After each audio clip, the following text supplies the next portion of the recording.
गुरु सांदीपनी गुरुपौर्णिमा गुरुशिष्य कथा. गुरु सांदीपनी हे भगवान श्रीकृष्णाचे गुरु होते. गुरु सांदीपनी यांच्या आश्रमात भगवान श्रीकृष्ण आणि बलराम हे दोघे भाऊ शिक्षण घेण्यासाठी मथुरेहून उज्जैनला आले होते.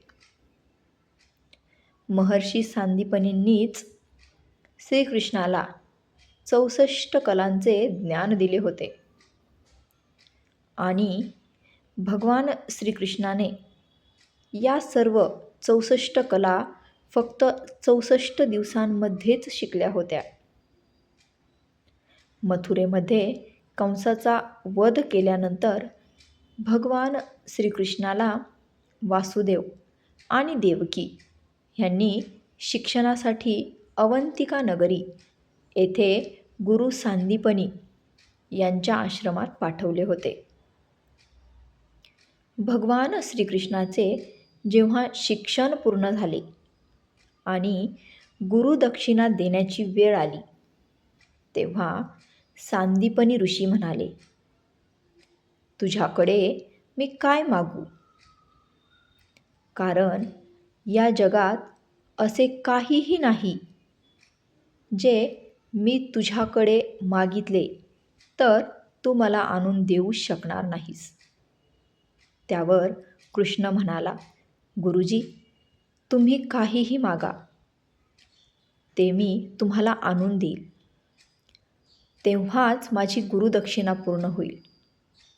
गुरु सांदीपनी म्हणाले की शंखासूर नावाचा एक दैत्य माझ्या पुत्राला घेऊन गेला आहे, तू त्याला परत आणून दे.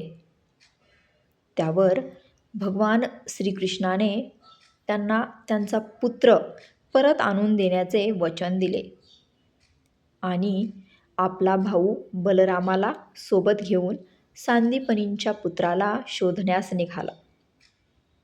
शोध घेत घेत ते दोघे एका समुद्र किनाऱ्यावर आले. समुद्राला विचारल्यावर तो म्हणाला की पंचम जातीचा एखादा शंखाचा रूप घेऊन समुद्रात लपला आहे. कदाचित त्याने तुमच्या गुरुपुत्राला खाल्ले असेल.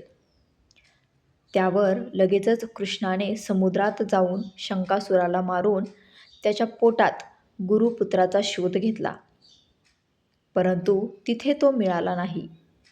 तेव्हा कृष्ण शंखासुराच्या शरीराचा शंख घेऊन यमलोकात गेला.